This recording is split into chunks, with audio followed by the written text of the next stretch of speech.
Hello and welcome to today's webinar on Cyber Resilience Powered Global Capability Centers, the India Story. I am Kanchi Shah, General Manager for Content Strategy and Strategy, and it's a pleasure to welcome you on behalf of Zscaler and Strategy. Ladies and gentlemen, in India over the last 2 decades, the humble offshore centers have metamorphosed into various avatars: BPOs, KPOs, customer contact centers, captives, GIC, and global capability centers. Through this journey, these centers have evolved, become viable, and sustained through challenging times, including competition from other low-cost geographies, reshoring, and a lack of quality talent and senior leaders. The GCCs have withstood most challenges that came their way, and today, India accounts for about 50% of GCCs globally, with a market size of $35.9 billion in revenues annually, accounting for almost 1% of the GDP of India and employing over 1.38 million people. Forecasts suggest that this market size will rise to about $60 to $85 billion in 2025. One of the key reasons of the sustained growth of the GCCs is attributable to the swiftness with which they have been able to adapt and be resilient in the face of the pandemic. The uncertainty and the challenges faced during this time force them to think differently, innovate, be creative, be agile, and hasten decision making on initiatives which would have otherwise taken multiple years to implement, thereby enabling GCCs to gain a generational shift in ways of life. And that's exactly what we're going to discuss through today's webinar. We're also going to discuss how cyber resilience can power global capability centers to help them move from their now into their next and empower every organization along the way in the journey for a cyber-powered future. Let's witness a power-packed discussion that is coming up your way. And to address this, join me in welcoming Mr. Kumar Ravi, CISO for Teleperformance India. He's in conversation with Mr. Sudeep Banerjee, Field CTO, APJ at Zscaler, in a conversation moderated by Mr. Amit Naval, who is the CISO and DPO for Quantum. Thank you very much, gentlemen, for joining us today. Over to the three of you.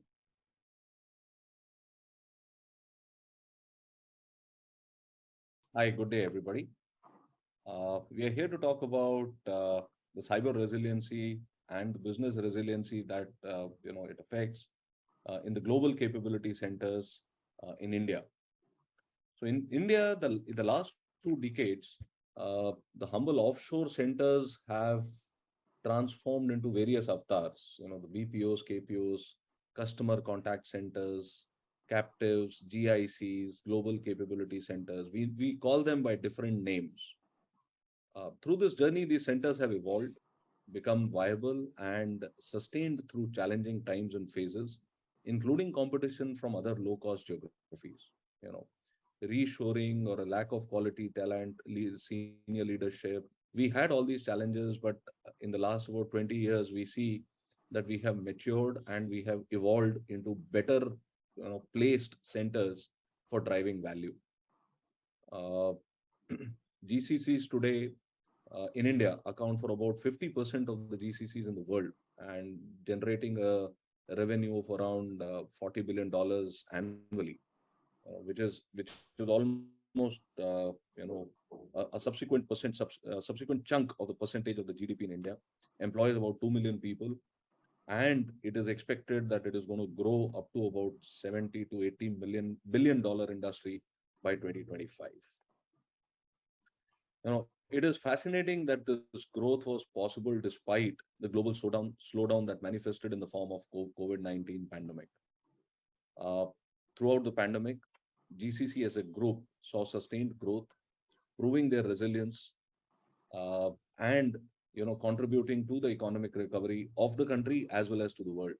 The business did not stop, and it was courtesy to all the folks who participated in accelerating the technology implementation and ensuring the security of that. The swiftness of these changes really surprises me, because something that was to be done in about 20 years was done in a matter of 2 years.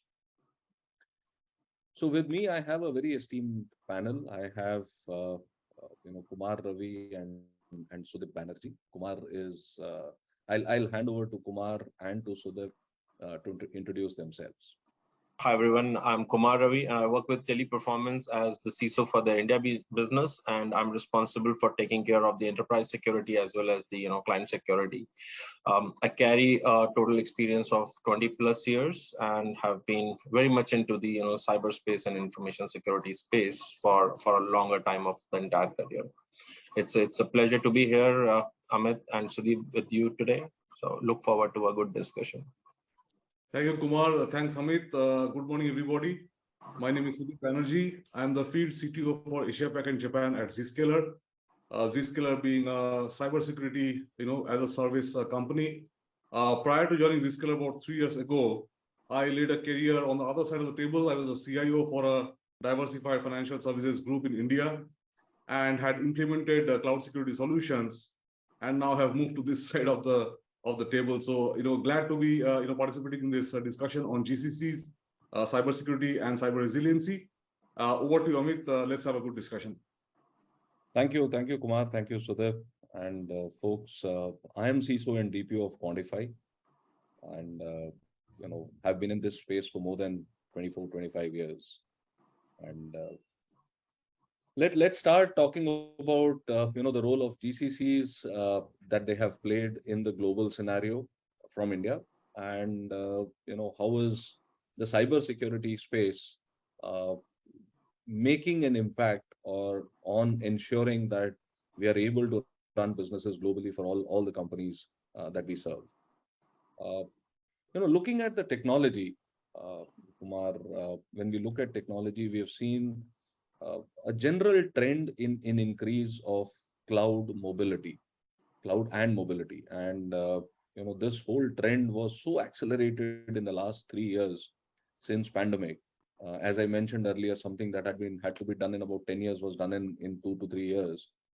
Uh, Cloud is a different animal, if I can say, and a drastic change from the traditional data center models that we have, and the flexibility that cloud and mobility brings in. It is really increasing the value that we can bring to the customers. Now, being a CISO, the cloud part and the mobility part, and that connected with the work from home scenario brings in new challenges as well for us in the field.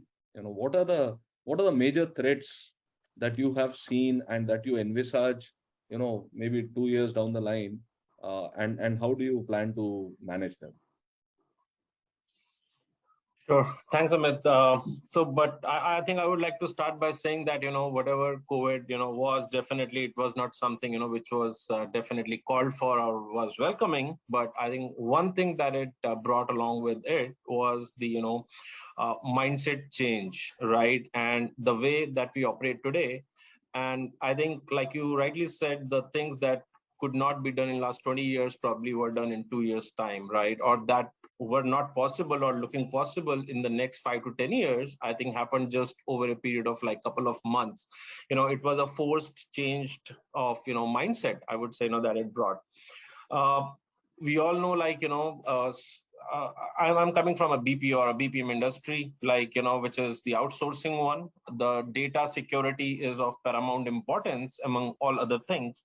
So I think the BPO industry was probably the last industry that would have envisaged that they would go, out of their, castle and moat approach to kind of, working from home. But I think we were also, I would say, one of the first adopters of the work from home model when it was demanded as a business continuity strategy by our clients, by ourselves, as it was seen. So I think with this change, what really happened, I think there was a lot of accelerated adoption of the new technologies, the new working style, and out of which the ones that you said, the cloud and the mobility were the one of the most, I would say, adopted and easily adopted for the vectors, because I think not only the end users went away from their contained spaces, even the data center components like servers, routers, firewalls, all those devices also went onto the cloud. So all in all, there is practically nothing. There was something, which was on-prem. On one side, endpoints are on out of the secure boundaries. On the other side, the servers and the data center components are out of the secure boundaries. So and hence the IT landscape transformed, and the security goes hand in hand with the technology. So I think that also changed. So I think in the last 2 to 3 years, even we have seen in the industry, and the entire security ecosystem has seen an enhanced focus on the cloud security, the endpoint security, the mobile security. All those, I think, challenges have also been, kind of very well factored into. So I think if you talk about the cloud, you would see a lot of technologies, and these are probably just jargons as of today, maybe worth exploring. Like, we have heard of the concepts like CSPM, CWPP, CNAP are the kind of concepts that have come up, which are putting an exclusive focus on the cloud security part of it. How do you protect your workload in the cloud? If you talk about on the endpoint, I think there are endpoint focused technologies, although it's not new, but there has been more focus in terms of XDR, EDRs. There is a great reliance on that because now every endpoint is a gateway or a perimeter to get into the organization. So I think these are the kind of, I would say, solutions or approaches that are also shadowing as the digital transformation is happening. The security transformation is also happening around that in parallel to that. Great thoughts, Kumar, on this. And cloud mobility endpoints. These are really interesting points. So, what are your views? From being from a product company, and how are you looking at the industry trends on these kind of threats? Yeah, so as you gentlemen, started off really well. So this hyper growth of, let's say, transformation in the past couple of years. So it's like don't let any crisis go to waste, right? So crisis means opportunity, and I have seen IT teams work more in crisis times rather than in kind of business as usual times, and that was really shown that the metal of IT and security to transform the organization, transform partner organizations, to usher in this world of hybrid working, work from home. And as Kumar mentioned, I mean, BPO industry, who had thought that people would leave the ODCs and go to home, and they'll be allowed to kind of work from there with full security and visibility. So these are kind of testing times. Talking about cloud, uh, if I ask what is a cloud, it is basically somebody else's data center, right?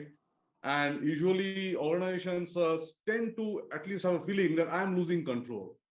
Earlier I could see all the shiny boxes, all the lights blinking, the data center. I could send my engineer, if something was wrong, to maybe reboot a server or reboot a machine. But today it is somewhere else. And, do I have the right control in place? But there we have seen, contracts coming into place, which shows actually segregation of duties. And on cloud, essentially, when you rent out services, right? It's like staying in a service department. You don't need to worry about the maid and the cleaner and the cook. All that is provided by the cloud service provider. You are in charge of your policies, right? So as a CISO like Kumar and yourself, so all your company's cybersecurity policies, right, in business terms, easily managed, easily deployed, and you have a complete visibility of where your traffic is, going, what your users are trying to do. Are you applying the right, kind of blocks where it is applicable? If all these things are easily managed and easily viewed, that builds the trust of organizations on cloud. Mobility is a kind of a, just the other side of the coin. And I think, as human beings, we should have this freedom and flexibility to choose where to work from. I mean, we live in crowded cities in India. Imagine the amount of peace you're getting by not traveling through Mumbai or Bangalore roads twice in a day, 2 hours each, right? So those are like the inherent benefits of mobility. So power of mobility, cloud to build transformation, to make lives simpler, is really something which is, I think, welcome for everybody. The contrast side to that is obviously a security risk, but I'm sure we will talk about it as we go forward. So very interesting thought. So in fact, I'll park this because there's a very interesting talk about the freedom of where you want to work. That brings in a lot of challenges, and I'll come to that. Uh, But when we talk about mobility, and Kumar, you mentioned that, and Sudip, you also brought in, uh, the mobility and work from home and cloud, both all these three things put together, and the unfortunate circumstances of COVID, we adopted a lot of different solutions. We adopted collaboration tools, we adopted cybersecurity solutions, cloud-based apps, remote services. In fact, I'll tell you from example that I in my previous avatar when I was with Birlasoft, we moved a lot of infrastructure to people's homes, and one of the risk that we could not contain was somebody taking a picture of the screen. Now, or what we used to call shoulder surfing, that was a risk that we could not mitigate.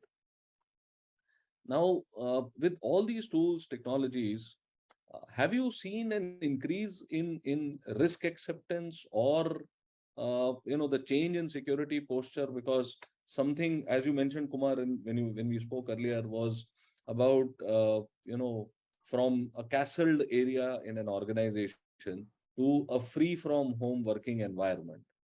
Have you seen an overall increase in risk acceptance, or it is a more implementation of controls and the risk acceptance levels remain the same? But I'll say it's actually a, kind of balanced equation. So somewhere you need to step up the control. So I'll give an example like, again, in the BPM industry, more than organizational data, our client data is more important to us. And the kind of assurance that they expect from us, is non-negotiable. So I think one of the solutions that we have picked up, but not put it like as a broad-based, I would say a control, but in selective areas, wherein you have got those kind of, proctoring kind of a solutions in place, wherein, there is a camera which is detecting the, human actions, and it captures those kind of, positions which are violating the, company policy. So something like, if there are two people in front of the screens, then it will capture that and flag it off as like a shoulder surfing kind of a thing. When the AI based, proctoring solution looks at a camera in the frame, or a mobile phone with a camera, then that is where it, kind of picks it up as an alert. So this was our one of the monitoring solution, for work from home situation, because as you move away from your, castle environment to your home, I think that's where these kind of solutions literally help you. But yeah, obviously you cannot really compare, to be honest, a home environment to an office environment where you can practically block any kind of communication. At home you have got your, parents, your family, who can just, shout out at you, and you can probably respond to them. There are certain things you can do, you can put a control, but yeah, there are certain mitigating factors. So to that, whatever is still remaining obviously is a residual risk, and the companies, organizations have to, kind of agree to that. But then again, there is another way of managing that. Companies and the service providers can come at a consensus as to what are the critical processes or sensitive processes that should definitely not go, to the work from home environment, whereas the non-sensitive, kind of business processes can, be taken outside the office environment. So that's another approach that you can look at. So I think it's a variety of things that you need to look at in order to designing your work from home strategy in collaboration with your own, kind of stakeholders, which are your clients, and maybe, the, I would say, management of the organization as deemed fit. Thanks, Kumar. Fantastic insight. So, Sudip, your views on how can Zscaler, help reduce risk when you are working from home, from a privacy standpoint, from data protection standpoint, because data is becoming very, very crucial as we move along. Data is a new soil, data is a new oil, and the regulatory fines are increasing. So, any thoughts on that, Sudip? Yeah, sure. I will, tell a little bit about Zscaler. So essentially, one of the initial principles of Zscaler was that, security policy should follow the user and not the other way around, which means location doesn't matter. If I'm in office, I have a set of security policies guiding my internet behavior or application access behavior. Why should that change if I have to move to home, right? Because we are cloud security. So whatever you're trying to do, it goes to a Zscaler, kind of POP or a data center. And that security policy for you is uniformly kind of evaluated wherever you are. Even you could be traveling overseas, so that is something which happens. And in doing so, we prevent something like whatever bad is trying to come and get at you, right? So Kumar mentioned about endpoint controls, but today you cannot rely on a security control at only one layer. So along with endpoint control, you also need to have controls at the cloud level, at the gateway level, when data is in rest, data is in motion, at all times, right? So that's what we look into. We are not into the proctoring business of monitoring user behavior through camera. I don't know how it will pan out with the data privacy guidelines coming on us soon. But for example, if you even take a, let's say, snap of some important data from your screen, where would you send it? You would like to send it out to maybe file share, maybe from email to somebody else. We are going to catch it at that point in time, right? So those are the controls we bring in terms of data loss prevention controls or CASB kind of controls, right? So there are multiple control areas.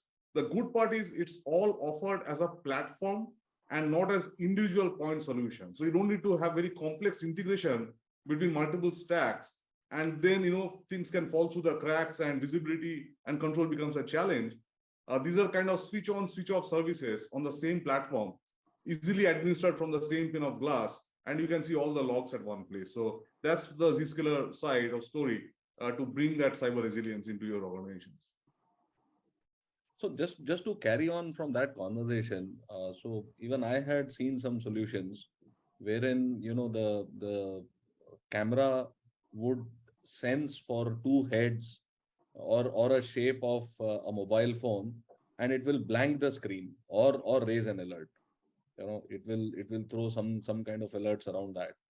But recently, if I remember, there was a case on privacy. So a very thin line between personal privacy, organizational privacy, and how people perceive it. There was a case very recently wherein an employee was, I think, fired or something for not keeping his camera on when he was working from home.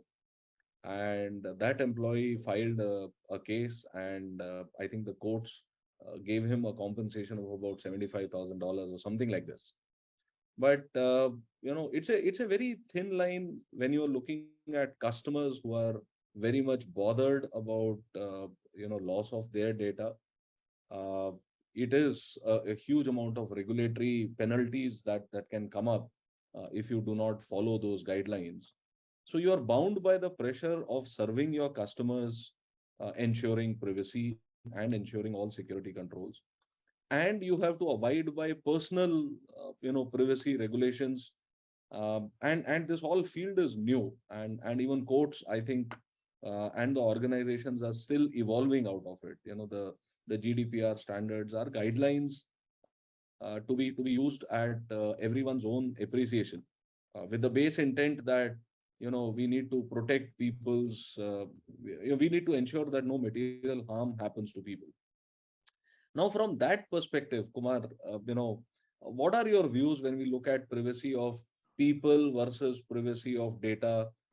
Just some, thoughts about this whole field, because this is evolving from, people have no problem to switch on camera when they're in office, but they have a problem when they're switching on cameras at home. Yeah, As in fact, they don't need even camera when they're in office. So I think, yes, like I said, it's a balance that you have to maintain. So I think there are two kind of things. One, the data which is inside the computer, or the risk which is inside the computer, that you can manage with the solutions like, Sudeep just mentioned that you have a platforms like CASB. If it goes through an email, we will, probably take care of it. If it goes through a chat solution, again, our CASB will come into play. Maybe those kind of solutions. Yes, these are very much there, and they can take care of the data security needs, provided till the time we are talking about the ecosystem within the computer system of the organization. But what I am referring to, or probably what you are referring to, Amit, is something which is happening outside the computer. Means the person is physically sitting outside the computer. It is a BYOD, a personal mobile phone, and a person just simply, clicks the picture. I think no solution, no at least IT solution of the company or security solution of the organization would be able to take care of it, because it's your personal phone and you can then, do whatever you want to do it. I think that's where the watermarks also come into, play with those kind of solutions, as to when you click a picture, it kind of also captures, with which ID this particular screen was visible, and obviously it can tie it back to you. Coming on to the regulatory part of it, that, is it really infringing the privacy of the, people? So are you more worried about the data privacy or data security? I think these two are different tangents, and that where the balance has to be maintained. So what I would say, I think, you need to be in very much compliance with the, regulations, the laws of the land where you are implementing those solutions. I think you can very well cover that with the NDAs, a pre kind of, signed agreements with the employees, that, you are, if you want to be employee, if you want an employment, you need to probably, comply to those kind of maybe, rules, that you will be under monitoring when you work from home. And obviously all this has to be done in consultation with your, legal department, because they know the, law best. And when you go to the court, I think they would be standing for you rather than you defending yourself or the organization. So I think some geographies do allow you a proctoring, this kind of a, employee monitoring. Some geographies would not allow it at all. So I think you need to be really careful of that, where you are thinking of implementing it, that geography should definitely from a legal point of view support that, in order to, safeguard yourself from a suit that one of your employees can bring against you. That's how I see. And Sudhir, how do you view this, the management of risk from data standpoint of people leaving their webcams on or not keeping their webcams on, and how do we solve this? If you have seen it in some customers, how we are able to solve this? No, I think similar as Kumar mentioned, so multiple things. For example, if you're running a team in Germany, they've got workers' council. You can forget about putting cameras on and monitoring people, right? It's not going to happen. Maybe it happens in India, but I think the broader question is, you need to evaluate that risk of every access, right, on a per user, per session basis to every application, and that has to be a continuous evaluation. It is not that you kind of look at the risk at one point and allow access for the entire day, right? It has to be a continuous evaluation of risk, something which is coming under the broader kind of EVBA standards or guidelines, because the risk can come at any point. For example, am I accessing my critical sales CRM data after 10 o'clock in the night on a weekend? Why should I do that, right?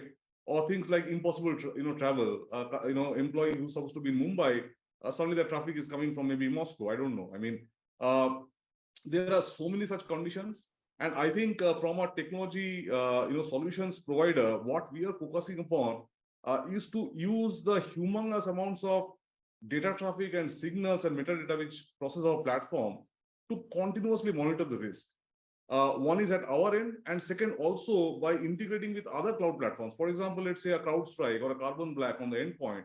We have got tight API integration where they can give an endpoint risk, and that risk can be used by Zscaler in a conditional policy. An example is, let's say I give you normal access to SAP over your browser, but if I sense that the user risk has gone up for whatever reason, then maybe I'll run that particular browser session on my cloud, and all you get is a stream of pixels. You cannot download anything, cannot upload anything, etc. Right? So those are conditional policy which can come through from a continuous evaluation of risk. That is like one solution area. I think in cybersecurity, there's no 100% solution to anything, right? So there will be gaps, and Indians are super smart, so they are going to exploit those gaps, and we have to be on our toes. So that's why visibility, control, a simplification of the infrastructure is very important, because you have got hundreds of moving parts. It's difficult to know, where things are falling through, right? So those are some of the observations which comes to my mind now. So very, very interesting thought, but let me, take this conversation to a little lighter note on impossible travel. I've seen a case. We had set a threshold that maybe after 2 attempts or something, we should block that account. And one of the gentlemen, his account used to get blocked almost every third day. And we were surprised. And, he said, I'm sitting in India. I'm only logging at this point in time. But his login used to come in from US at the same time. And this was really funny. And we investigated. And when we dive deep into this, we realized that, he had served in US for a very long time. He had a Netflix account of US, okay, which he wanted to see movies on. And he had a VPN installed on his tab. So Office 365, M365, you can install in 5 devices, and we had MDM controls implemented. And this gentleman was using a VPN on his tab, and that tab, because he wanted to see Netflix, and because moment he started using, connected through a VPN to US with a US IP, the email exchange used to show in that he's logging in from US, impossible travel. It took us almost about 3 weeks to finally deduce this, but it was a very, very interesting case, and probably the audience, it's a use case for something funny that happens sometimes in our business. Sure. But coming back to, when we spoke about the asset management piece and we spoke about moving to the clouds, you mentioned that there are solutions which can make life very, very easy for us on identifying what we own and what we need to protect. And, with this distributed environment and transition to cloud, uh, you know, how do you think that we are driving, or how do you see the changes happening in the governance piece?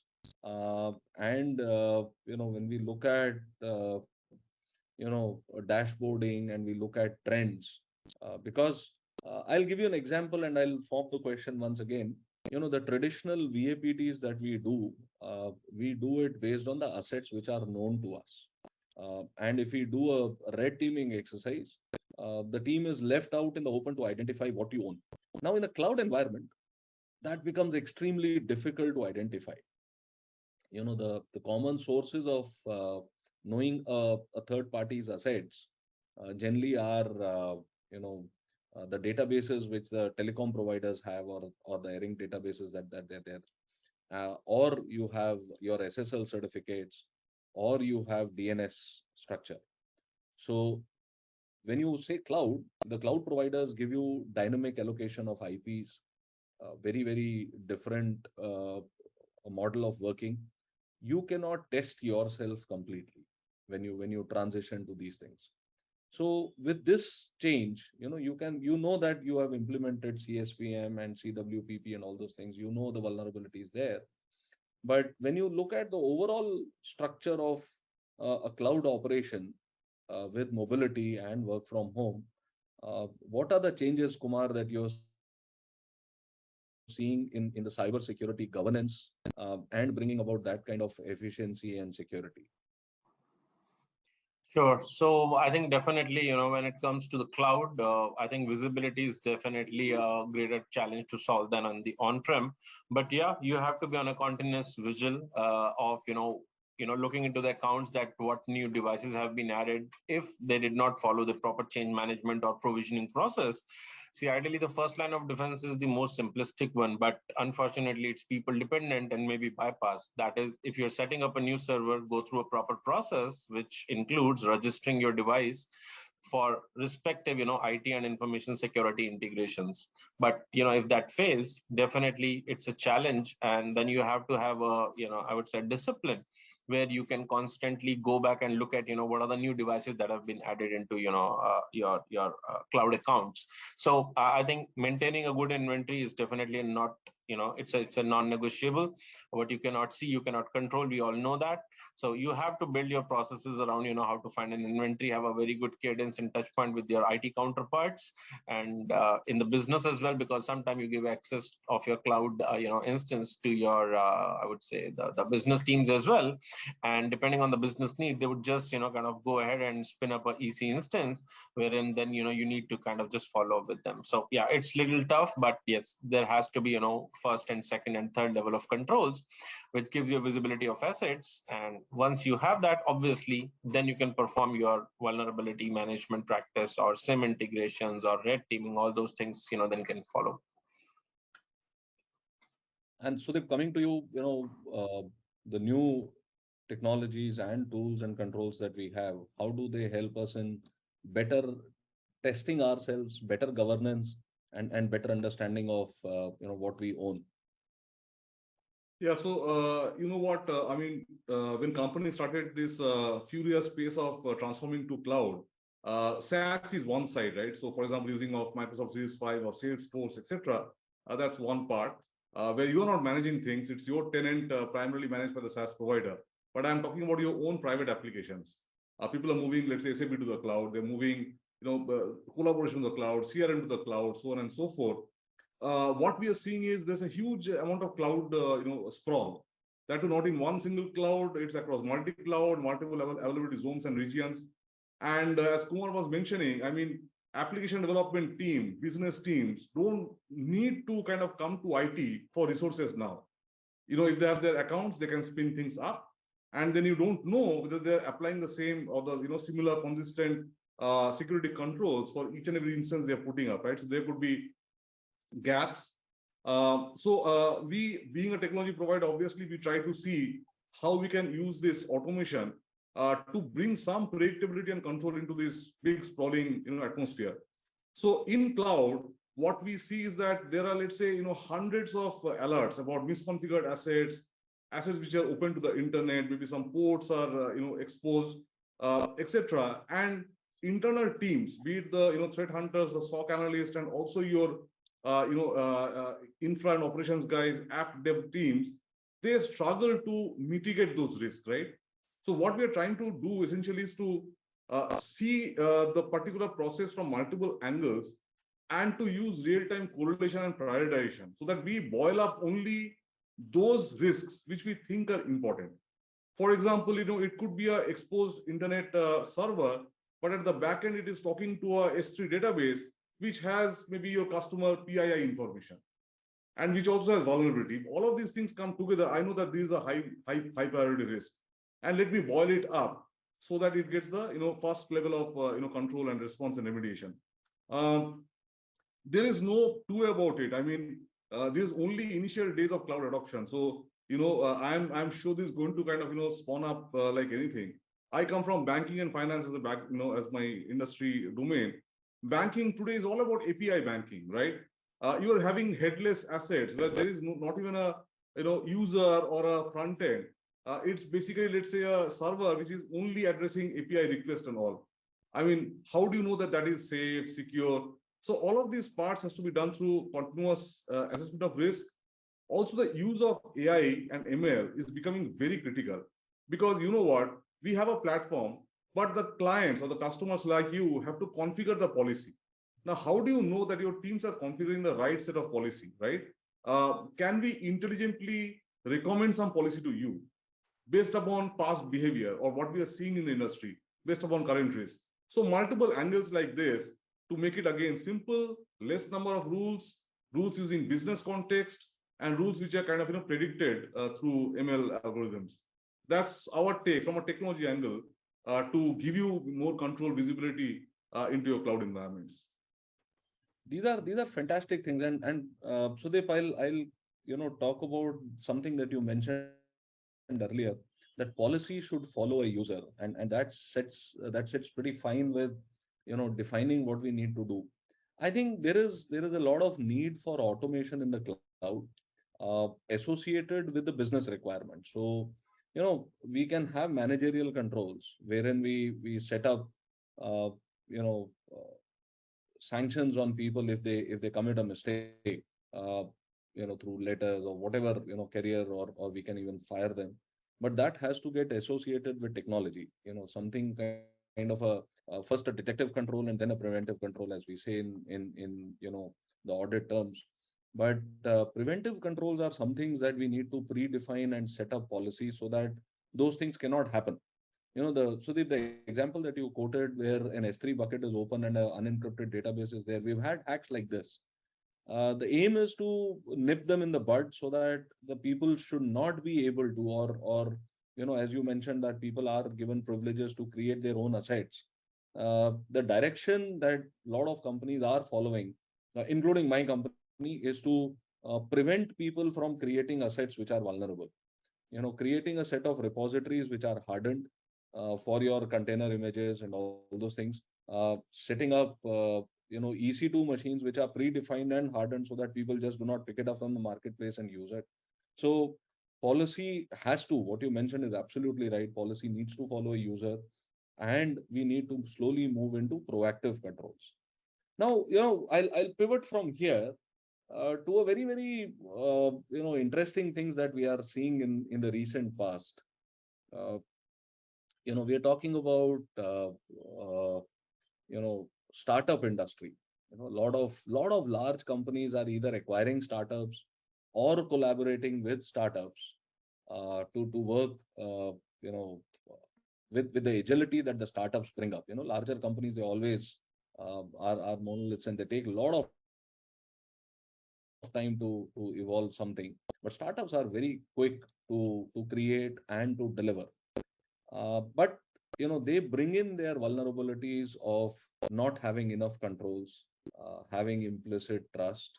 Uh, you know, where do you see all these technology controls coming up in startups, and people working from home? Some of the startups have people working from their own laptops as well.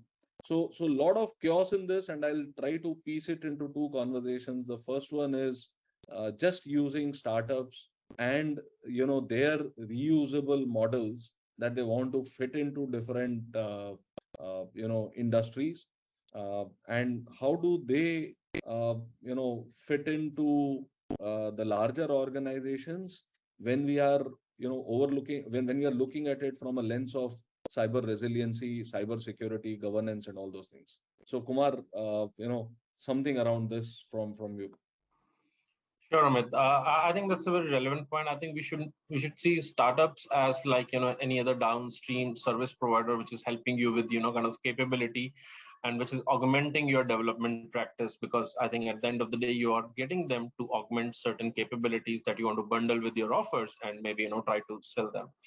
So yes, I think they could have a solution which fits the bill of your requirement, but still it'll never be 100%. There are certain customizations that are always needed, right? And in certain cases, it could be a general component which can be fitted into multiple industries and multiple kind of, I would say, business processes that you want to automate, and then they could be utilized.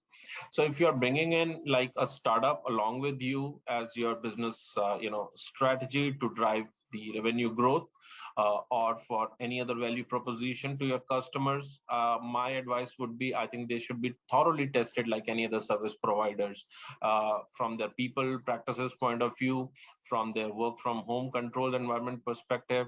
And last but not the least, I think if there is a piece of code of software that is coming in, I think that should be definitely scrutinied, as you would kind of take any kind of freeware or any kind of code that you borrow from a GitHub, because today a lot of things are available on GitHub, and developers very freely go and kind of pick up any of the libraries or the code, and then it might have its own nuances, which is twofold. One, it could be in the form of bringing in a new malware or a vulnerability in your environment, that needs to be tested. So that's the cybersecurity angle. And then on the other side, it could be like as they say, a licensing issue. We have all heard of like copyright.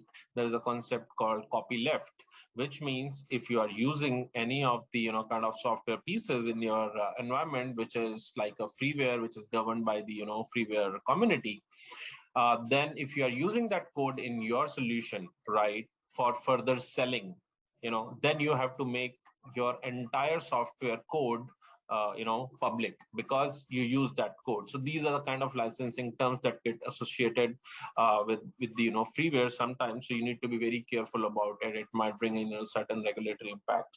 I think I very popularly remember an old Cisco case where Cisco had to kind of open their source code of one of their routing devices, because they kind of maybe accidentally infringed the copyleft kind of I would say concept. So I think these are the two angles of bringing in the software codes into an environment if they have not gone through the proper scrutiny. Oh, this is an interesting concept. So, though we have implemented legal scrutiny and all, but copyleft is an interesting thing. Yes. So when we look at just bringing on this to you from the same perspective, but a lot of startups getting associated, so they are not part of the main company as a mainstream IT. So We have the main company, they have captives, they have outsourced work, and then we have startups. So it brings a fourth pillar in the overall structure. What are you seeing in this industry in as a trend in this field, and how do we solve this problems? Yeah, Amit. So frankly, again, we have to work with startups, right? Because they are the niche kind of provider of certain technology. They know best, and if you have to quickly kind of innovate and bring some process into your application stack, it is best to kind of get that technology in. And of course, as Kumar mentioned, because startups rely a lot on open source. So what are the open source vulnerabilities? And how do you know what is good, what is bad for you, and take the remediation and control? I would also like to point another area is how are you giving access to these startups? Let's say they're working from their own premise or they're working from your office or whatever, right? And you have to maybe create some sandbox environment, some development environment, give some actual test data, for them to test out their applications. Can you do that in a least privilege, as needed basis manner? Because what we see, I'm talking about the area of zero trust. Back in the days when we had to work with a startup, we had to maybe do a site-to-site connectivity or do some complex, firewalling stuff to allow only legitimate users to come in. But today it is not, enough to look into only, layer 2, layer 3 kind of controls, but rather you have to look into the actual payloads, right? For example, if there are exposed APIs or there is some data interchange between the startup stuff, things and your application. So you got to have that application level, process level kind of controls. And with zero trust, at least what you do is you kind of limit the blast radius. So even if something wrong, something bad is coming out from that side into your environment, how do you ensure that it doesn't percolate, throughout your network into your other assets, right? You have to contain that risk. Micro segmentation is an answer, but it's again very complex to do because our own infrastructure and application architecture is always changing. It is never a static thing, right? We are inculcating new applications, we're retiring old applications. It is always in a flux. So that is one of the point of zero trust, least privilege, limiting the kind of blast radius, looking for malware, ransomware, looking at the software supply chain. SolarWinds. So nobody could have stopped a SolarWinds update from coming in because it's a trusted source, right? But once that particular malware comes in, they would like to create maybe command and control traffic with a human adversary. Can you at least stop at that layer of the kill chain, right? So you got to look at everything. Gone are the days when you can do only a vendor risk management exercise for a startup and do a very detailed paper exercise that are you complying or not. Today it has changed to a continuous evaluation of risk. Again, a startup, an external user, same like your employee, that policy should follow the user, whether it's an internal, external user, what kind of device they're working from. That's the take which we are looking into. I think this becomes more complex, with the new term that we are hearing, which is moonlighting. Yeah. All the more crucial because though it was in US, you can in other countries outside India, there are a lot of countries in US, Europe, where you can do multiple jobs, and some companies have a clause of conflict of interest, some don't. But if you bring that scenario in an environment where a lot of technology implementation, or rather technology development, takes place, there is PII, there is IP, and licensing issues. This is becoming a bigger. This will become a bigger pain area when you're looking at independent controls on each machine. Now, if a person is working for three companies, and maybe as a gig, worker, and doing moonlighting with 2-3 companies on a stage basis, how do you manage infrastructure assets that you give them?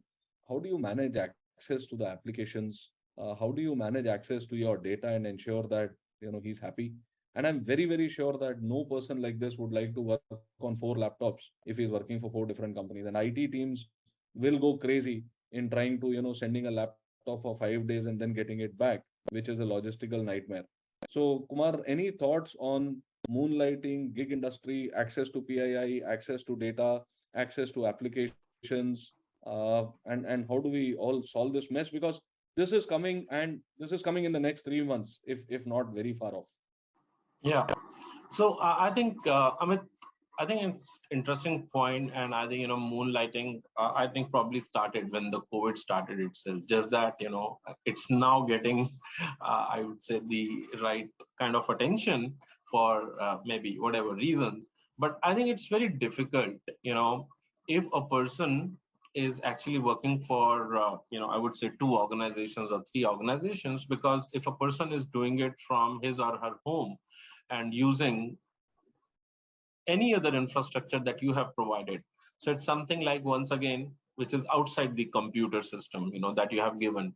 So how you can control is, maybe, you need to ensure that using the asset that you have provided to the user, he or she can connect to your system using only that system. So basically it's like a host based identity, maybe by way of using the digital certificates that you implant within a computer system. That could be one way of doing it.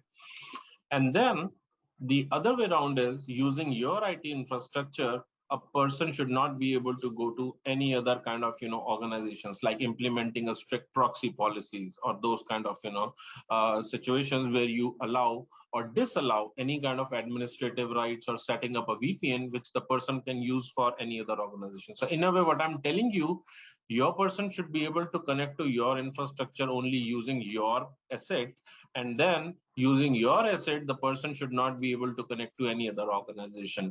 Now, if the user is having two different assets from two different organizations to work at different times, I think you can't really control that. So I think you just need, there is only a limit to which you can kind of control things. And let's face it. So, any ideas on how do we manage these kind of threats? I think moonlighting control can be best done by the Provident Fund Department. So when they, companies are trying to kind of, submit that for the same PAN number, that is how these things are coming to light. That one person is working for multiple company. Yeah. So what Kumar mentioned, you can only protect your own organization stuff, at least from an endpoint perspective, the right access, and they should not ride on your infra to hook up to other, kind of ecosystems and take out data. See, I mean, this is a part of, I would call, insider threat. And insider threat, there are two sets of people. I mean, people who do it intentionally and people who do it like a mistake, right? The first one is the most difficult. If you have got a malintention in mind, and if you have kind of, then there are only a certain amount of control which you can do. But if you are doing it unwillingly and that comes to light, what we are trying to now do is, instead of showing only like a block page, like a 404 not found page, we are also trying to give some end user notification to educate the user about what is a proper behavior and what is the improper behavior, so that they also learn from the process, right? Because working from home, you're working in isolation. You don't have a colleague in the cubicle next to you to ask for something, right? So it's your call whether a mail looks to be a genuine mail or a fishy mail, or you're doing something, you don't even know whether it is a company's intellectual data. You're trying to send it out for genuine business purposes, but you have nobody to consult with, right? So we are trying to kind of, educate it again through technology, using some smart end user notification kind of, stuff. But frankly, I think this is a, scheme which is happening right now. And I think, companies like, the TCS and Wipros, they're coming out in the open and taking, punitive measures. Hopefully that should, bring some sanity to this madness. So I think looking at the time, we are on top of the hours. It was a fantastic conversation, and thanks a lot, Kumar. Thanks a lot, Sudev, for bringing out fantastic insights. Uh, I think the direction that the Indian GCCs are going, uh, it is only. I think it'll be very quick before they start being called as capability centers, rather than. I think they will be start being called as extension or a branch office, rather than something that is outsourced, or something like that. So it's a good direction, and I think we have proved our worth in the last couple of years, that we are not here for crumbs, and we add value, and we bring a lot of things to the table. Uh, great direction of conversations, and a very rich content. Thanks a lot, and have a very nice day, guys. Thank you so much, Amit. Thank you so much, Kumar, for joining us in this thing, essentially. And I also thoroughly enjoyed the conversation. So good day to both of you, gentlemen. Yeah. Thanks, Amit. Thanks, Sudeep. It was a nice conversation. Thank you. Thank you very much, Kumar, Sudeep, and Amit for that enriching and encouraging discussion. Thank you for outlining some of the key initiatives that help GCCs adapt, change, sustain, and subsequently also thrive during tough times. And thank you for also taking us through how GCCs can build on capabilities in cybersecurity, to intelligent automation and standardization, to combat attacks, and become a powerhouse for the development of a cyber skilled workforce that supports both their vision and the country's talent. Ladies and gentlemen, we request you to please spare a few moments of your time. I'll fill in the feedback form. Your feedback is absolutely essential for us. We request you to please mention any suggestions or recommendations that you have, as this helps us in improving the content, structure, and delivery of our conferences. With that, it's a wrap. We hope you've enjoyed your time at today's webinar on Cyber Resilience Powered Global Capability Centers, the India story. Once again, I'd like to thank you on behalf of Zscaler and Strategy for joining us and spending your valuable time with me. We look forward to welcoming you at our upcoming conferences. Until then, stay safe, stay healthy, and do enjoy the rest of your